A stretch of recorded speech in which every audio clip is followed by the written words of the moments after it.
네, 오픈 AI 입장에서는 말 그대로 브레인 유출이자 대반란이 있었던 거죠. 한마디로 이 GPT-3의 아빠가 집 나가서 옆집에 새 아이를 낳은 꼴이네.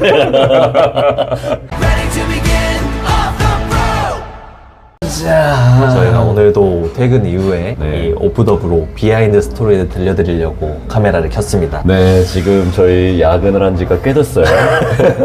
그런데도 여러분들께 비하인드 스토리를 또 들려드리려고 이렇게 또 카메라를 켰습니다. 지금 이 사람들 만날 때마다 AI 얘기가 안 나오면 대화가 안 될 정도잖아요. 오늘도 AI랑 이제 씨름하면서 업무를 했는데 이 내가 쓰는 AI가 막상 어떤 사연이 있고 어떤 비하인드 스토리가 있는지는 잘 모르는 것 같아요. 맞아요. AI 쓸 때 이 AI가 어떻게 탄생했구나 이런 스토리가 있는 솔루션이라는 걸 알게 되면은 좀 더 재밌게 쓸 수 있고 그리고 사람들하고 만났을 때에도 그 AI는 이런 썰이 있어 이렇게 이제 얘기를 하면은 또 사람들하고도 스몰톡도 되고 하기 그렇죠. 때문에 오늘 또 준비를 해봤습니다. 네. 오늘은 챗GPT의 강력한 라이벌이자 개발자와 글쟁이의 절대적인 지지를 받고 있는 AI 클로드를 만든 엔트로픽입니다. 네, 엔트로픽. 요즘 주위에 코딩은 클로드가 제일 잘하고 글쓰기도 클로드가 제일 낫다 이런 분들 굉장히 많거든요. 근데 회사 이름은 아무래도 오픈 AI보다는 좀 덜 알려진 느낌이에요. 엔트로픽이라는 것 자체가.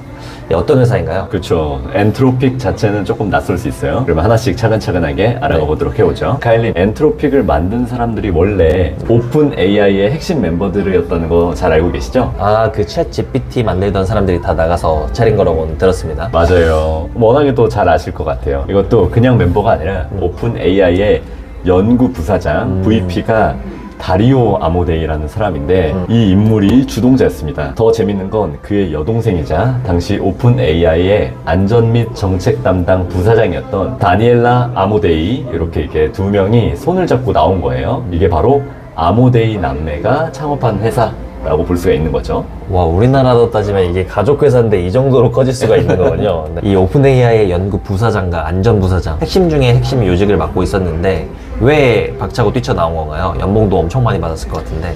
결정적인 이유는 돈과 속도에 대한 철학의 차이가 있었어요. 네. 그래서 2020년쯤에 오픈 AI에 마이크로소프트가 투자를 받고서 상업화에 박차를 가하게 되는데 이때 속도전을 내기를 시작한 거죠. 부사장은 불안감을 느끼게 됩니다. AI가 똑똑해지는 건 좋은데 통제 방법도 모르면서 상업화부터 급급하면 인류에게 위험한 거 아니야? 이렇게 말이죠. 결국 2021년에 다리오 부사장이 난 이 위험한 속도전에 동의하지 못해. 안전한 AI를 만들겠어 하고서 이제 사표를 던져버립니다. 우리도 이제 가슴속에 사표를 이렇게 들고 있는데 진짜로 던져버린 거죠. 와. 그리고 엄청난 반전이 일어나요. 어떤 반전이죠? 오픈 AI에서 무려 10명이 넘는 핵심 AI 연구원이 아모데이 남매를 따라서 집단 퇴사하고 엔트로픽으로 넘어간 겁니다.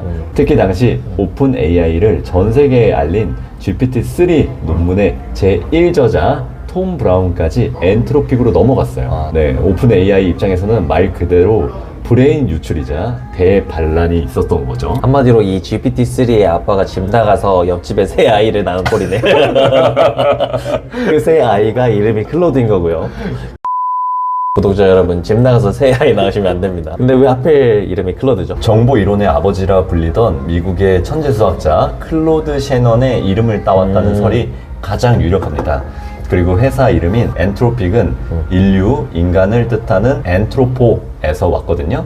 그래서 즉 인간 중심의 인간에게 안전하고 도움이 되는 AI를 만들겠다라는 것이 이 남매의 철학이라고 볼 수가 있게 되는 거죠. 확실히 이 인류를 위해서 우리가 해보겠다 이런 느낌이 나는 것 같고 철학도 멋있고 실력자들도 모인 건 알겠는데 이 AI 회사 우리가 차리고 싶다고 차리는 건 아니잖아요. 슈퍼컴퓨터도 사야 되고 칩도 사야 되고 이 돈이 엄청나게 많이 드는데 초기 투자는 어떻게 받았느냐? 여기서 AI 역사상 가장 기막히고 재미있는 비하인드 스토리가 시작이 되는데요. 혹시 몇 년 전에 전 세계를 뒤흔든 희대의 암호화폐 거래소 파산 사건인 FTX 사건 기억하시나요? 그 파마머리 CEO 샘 뱅크먼 있잖아요. 아, 네, 기억나는 것 같습니다. 이 억만장자 행세하다가 고객 돈 빼돌려서 감옥 간 그 사건이잖아요. 근데 그 사기꾼이 엔트로픽이랑 무슨 관련이 있는 거죠?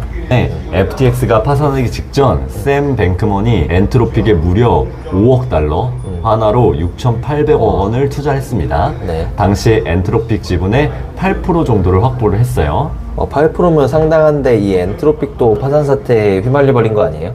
이 범죄 수익금으로 투자받은 꼴이잖아요. 처음엔 다들 그렇게 생각했어요. 엔트로피 큰일 났다. 근데 시간이 지나면서 아주 기괴한 드라마가 써집니다. FTX가 파산하고 나서 법원이 피해자들을 돈을 물어주려고 FTX 금고를 열어보니까 돈이 다 공중분해되고 없는 거예요. 피해자들은 그래서 피눈물을 흘렸죠. 그런데 유일하게 미친 듯이 가치가 떡상하고 있는 자산이 하나 있었습니다. 설마 그게 엔트로픽 주식인가요? 맞습니다. 생성형 AI 붐이 터지고 클로드가 대박을 치면서 엔트로픽의 기업 가치가 몇십 배로 뛰는 겁니다. 그래서 2024년 파산 관제인이 이 엔트로픽 주식을 팔아서 현금화를 했는데 얼마를 건졌는지 아십니까? 무려 한화로 1조 2천억 원을 회수했습니다. 와, 이 6,800억 원 투자했는데 1조 2천억 원이 돼서 돌아온 거예요? 맞아요. 엔트로픽 주식 대박 덕분에 FTX 파산으로 돈 날렸던 수많은 일반 고객들이 원금은 물론이고 이자까지 쳐서 보상을 받을 수 있게 된 겁니다. 미국 언론에서는 엔트로픽이 FTX 피해자들의 구원 투수가 되었다라고 이렇게 보도까지 했어요. AI 회사가 본의 아니게 코인 피해자들의 구제를 해준 역대급 비하인드인 거죠. 정말 인류를 위한 회사인 것 같습니다. 이 아모데이 남매는 안전한 AI를 만들려고 한 건데 결과적으로 사기를 당한 사람들의 지갑까지 안전하게 지켜준 셈이네요. 여기서 엔트로픽의 비하인드 스토리는 끝나지 않습니다.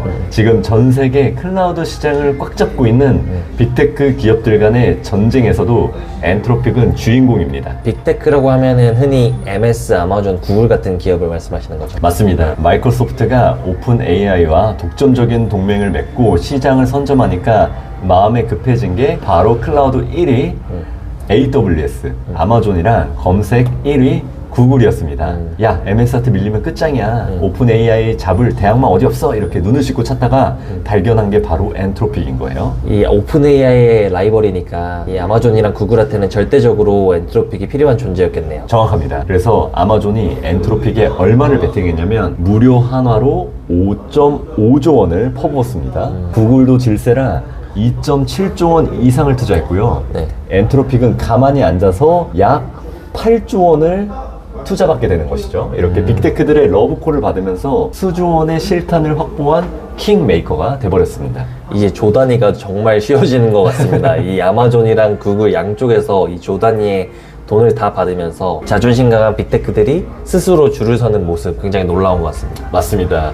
더 자존심 상하는 사건이 하나 더 있어요. 2023년 11월에 오픈 AI에서 엄청난 막장 드라마가 있었죠. 이 사회에서 CEO인 샘 알트먼을 갑자기 해고해버린 그 사건이 있죠. 그 며칠 만에 샘 알트만이 다시 복귀하고 이 전 세계가 뒤집혔던 사건. 근데 거기서 엔트로픽이 왜 나오나요? 당시 샘 알트만을 쫓아냈던 오픈 AI 이사회가 가장 먼저 달려갔던 곳이 바로 엔트로픽의 CEO 다리오 아모데이였습니다. 거기서 이렇게 제안을 해요. 오픈 AI랑 엔트로픽을 합병합시다. 그리고 다리오, 당신이 합병회사의 CEO를 맡아주세요. 이렇게요. 샘 알트먼이 없는 틈을 타서 자기가 박차고 넣은 전 직장에서 그것도 1위 기업에서 CEO 자리를 갖다 바치겠다고 제안을 한 거네요. 이 복수극이 성공한 거 아닌가요? 그쵸. 저 같았으면 당장 갔습니다. 근데 이 다리오 아모데이는 단칼에 거절을 합니다. 우리가 만들고 있는 안전한 AI 그리고 엔트로픽의 철학이 더 중요하다. 오픈 AI의 막장 드라마에 얽히고 싶지 않다. 이런 의미를 표현을 했고요. 이 사건으로 엔트로픽과 아모데이 남매의 주가는 실리콘밸리에서 말 그대로 하늘을 뚫어버립니다. 신념이 멋진 놈들이다. 이런 뜻이죠. 그 실리콘밸리에서 요즘 엔트로픽이 그 본질에 맞는 명분들이 더 세워지면서 지지를 받고 있는 추세인 것 같습니다. 그러니까 이런 멋진 신념은 직장에서나 사회에서나 가지고 있는 분들 보면은 네, 그 멋있음은 그 아우라라고 해야 되나요? 이런 네. 것들이 이제 뿜뿜 나오잖아요. 아마 그런 것들이지 않았을까 싶습니다. 네. 그런데 여기서 다음으로 비즈니스적으로 가장 흥미로운 의문이 하나 들지 않습니까? 아마존, 구글이 이 천문학적인 돈을 쏟아 부었는데 보통 자본주의 세계에서는 그 정도 돈을 주면 대주주가 와서 야, 우리 입맛대로 경영해. 대표 당장 바꿔 하고 회사를 좌지우지하는 게 당연한 거잖아요. 네, 그쵸. 그 정도로 투자를 했으면 보통 주인이나 다름없기 때문에 MS도 오픈 AI한테 엄청난 영향력을 행사하고 있고요. 근데 설마 엔트로픽은 아마존이나 구글한테도 돈만 내고 간섭은 하지 마세요 라고 한 거예요? 정확합니다. 엔트로픽에는 전 세계 빅테크 자본가들의 경영 간섭을 완벽하게 차단하는 실리콘밸리 역사상 가장 기괴하고 독특한 경영권 방어 시스템이 있습니다. 이름하여 장기 이익 신탁이라는 일종의 절대 방어 시스템인데요. 쉽게 말해서 회사의 주식과 이 사회를 움직일 수 있는 투표권을 완전히 분리해버린 겁니다. 아마존이나 구글이 회사 주식을 아무리 많이 사들여도 회사의 운명을 결정지고 있는 이 사회를 뽑는 그 절대적인 권한은 독립적인 5명의 전문가 그룹으로 구성된 신탁위원회가 쥐고 있다고 합니다. 그러니까 이 빅테크들이 돈으로 아무리 99%까지 사버린다고 해도 이 엔트로픽의 창업 정신인 안전한 AI 개발을 훼손하려 들려거나 이 CEO를 마음대로 잘라버릴 수 없게 한다는 것. 맞습니다. 오픈 AI 이사회가 샘 알트만 CEO를 하루아침에 해고하고 막장 드라마를 찍었던 사건 그 기억하시죠? 네. 엔트로픽의 아모데이 남매는 그걸 보면서 완벽하게 예방주사를 맞은 겁니다. 우리는 외부 자본에 흔들리지 않는 철옹성을 만들어내자 하고서 법적으로 못을 박아버린 거예요. 돈은 돈대로 받고 경영권은 완벽하게 지켜낸 미친 비즈니스 설계라고 볼 수가 있는 거죠. 와, 이 남매가 역시 기술과 보안의 전문가답습니다. 굉장히 똑똑한 것 같은데요. 이 자존심 센 빅테크들이 이런 것 조건들을 다 수용하면서 돈을 투자를 한다는 거는 그만큼 엔트로픽의 기술과 비즈니스 가치가 압도적이라는 거잖아요. 대체 클로드가 다른 AI랑 뭐가 그렇게 다르길래 이렇게 환장하는 걸까요? 바로 그 지점이 시청자들 그리고 구독자분들이 가장 궁금해 하실 텐데요. 클로드의 비즈니스 경쟁력 비하인드를 한번 얘기를 나눠보도록 해보겠습니다. 네. 최근에 전 세계 IT 업계와 창업 생태계를 뒤흔들고 있는 바이브 코딩 열풍을 들어보셨을 거예요. 네, 이 코딩을 전혀 모르는 저 같은 일반인들이 일상 언어로 이런 앱 만들고 저런 앱 웹사이트 만들어줘 하면은 AI가 알아서 코딩을 다 해주고 프로그램까지 다 만들어준다는 그 트렌드 맞죠? 맞습니다. 그 바이브 코딩 열풍의 절대적인 1인자가 바로 클로드예요. 실제로 요즘 실리콘밸리에서는 개발자 없이 클로드만 가지고 며칠 만에 앱을 만들어서 수천억 원에 수억억 원의 매출을 내는 1인 창업가들이 쏟아져 나오고 있거든요. 그런데 클로드가 이런 기업가들과 개발자들에게 열광적인 지지를 받는 이유가 바로 클로드를 가르친 과외 선생님 그 훈련 데이터에 비밀이 있습니다. 아, 과외 선생님이요? 그 오픈 AI는 인터넷에 있는 글을 다 긁어 모아서 데이터를 학습해서 가르친다고 들었는데 엔트로픽은 다른 뭐 교재라도 쓴 건가요? 엔트로픽은 AI가 거짓말을 하거나 법을 어기는 걸 막기 위해서 헌법을 가르쳤다고 했잖아요. 실제로 클로드를 교육할 때 넣은 원칙 중에 UN 세계 오. 인권 선언문이 들어있습니다. 오. 여기에서 오 멋있네 할 수 있죠. 여기서 또 다른 핵심 교재로 들어간 게 바로 애플의 이용 약관이었어요. 그걸 왜 AI한테 굳이? 굉장히 기발한 생각인데 애플은 전 세계에서 사용자 개인정보 보호와 데이터 보안 규정이 가장 까다롭고 엄격한 기업 중에 하나입니다. 그 복잡하고 철저한 애플의 데이터 보호 규정 그리고 사용자를 대하는 예의와 경계선에 담긴 약관을 AI에게 통째로 학습을 시킨 거예요. 너는 앞으로 애플의 고객 정보를 보호하는 방식처럼 엄격하게 안전하게 행동해야 돼. 이렇게 이제 뇌에 박아버린 거죠. 와, 이거 굉장히 좋은 아이디어인 것 같습니다. 애플이라고 하면은 이 전 세계 최고 수준의 그 법무팀이 있을 테니까 이 법무팀이 쓴 약관을 그대로 교과서로 학습을 시킨 거죠. 정확합니다. 그래서 그 결과 어떻게 비즈니스로 연결됐냐면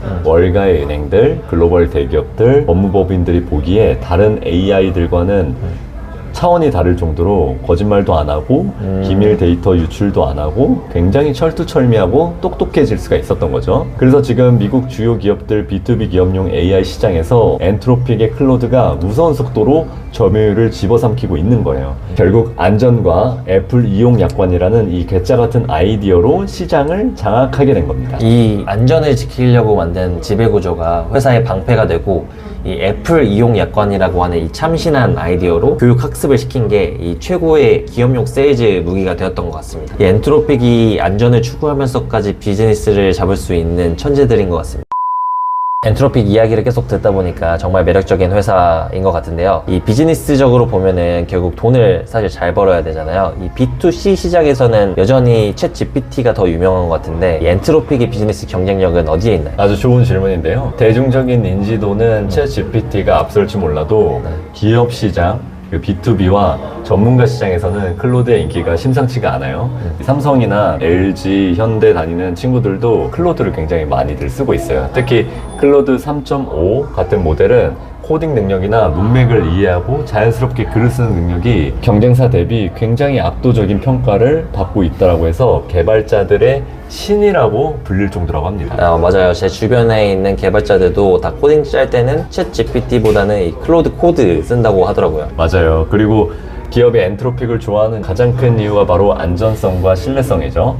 기업의 내부 기밀 데이터나 금융 정보 같은 걸 AI에 넣어야 하는데 AI가 엉뚱한 거짓말, 할루시네이션을 하거나 혹은 데이터가 유출되면 큰일 나잖아요. 그쵸. 엔트로픽은 창업 때부터 헌법적 AI라는 기술로 AI가 스스로 윤리적인 기준을 지키도록 엄격하게 훈련을 시켰기 때문에 글로벌 대기업들이 믿고 쓰는 파트너로 자리를 잡게 됐어요. 이 안전만 보통 외치다 보면 속도에 밀리기 마련인데 그 안전이 기업들에게는 가장 큰 세일즈 포인트가 된 거는 비즈니스 세계는 예측 불가한 것 같습니다. 그럼 이제 엔트로픽 주식도 상장을 하나요? 월스트리트와 실리콘밸리에서 엔트로픽의 IPO를 AI 시장의 최대 기대주로 보고 있습니다. 기업 가치가 수백억 달러를 넘어섰고 상장 준비를 위한 거물급 재무 인력을 영입한다라는 소문도 계속 돌고 있거든요. 만약 상장을 한다면 오픈 AI와 함께 AI 산업의 패권을 쥐는 양대 산맥으로 완벽하게 공인받는 셈이 될 것 같아요. 물론 아모데이 남매의 성격상 상장 후에도 AI의 안전을 지키는 독특한 거버넌스를 유지할 것 같아서 그 방식을 계속해서 지켜보는 것도 관전 재미일 것 같습니다. 네, 오늘 그 제이님 덕분에 엔트로픽에 대해서 비하인드 스토리도 듣고 이 엔트로픽이 뭐 하는 회사인지 마스터를 좀 한 것 같습니다. 결국에 이 오픈 AI를 박차고 나온 이 남매의 반란 그리고 이 코인 사기 피해자들을 구한 영화 같은 우연 그리고 빅테크들이 쥐락펴락하면서 이 CEO 자리까지 굳이 거절하게 되는 이 깡따구까지 너무 재밌었습니다. 좋습니다. AI 기술 경쟁 뒤에는 이렇게 인간들의 철학과 자존심 그리고 엄청나게 자본이 얽힌 드라마들이 여러 가지가 많이 있는데요. 저희는 앞으로도 이런 비즈니스 비하인드 스토리를 가지고서 여러분들께 쉽고 재밌게 이렇게 이야기를 풀어드리도록 해드리겠습니다. 네, 오늘 엔트로픽 비하인드 이야기는 여기까지고요. 오늘 이야기가 재밌었다면 구독과 좋아요, 알림 설정까지 꼭 잊지 마시고 부탁드리겠습니다. 지금까지 오프더브로의 제이 카이였습니다. 다음 편에 만나요. 안녕. 최고 최고.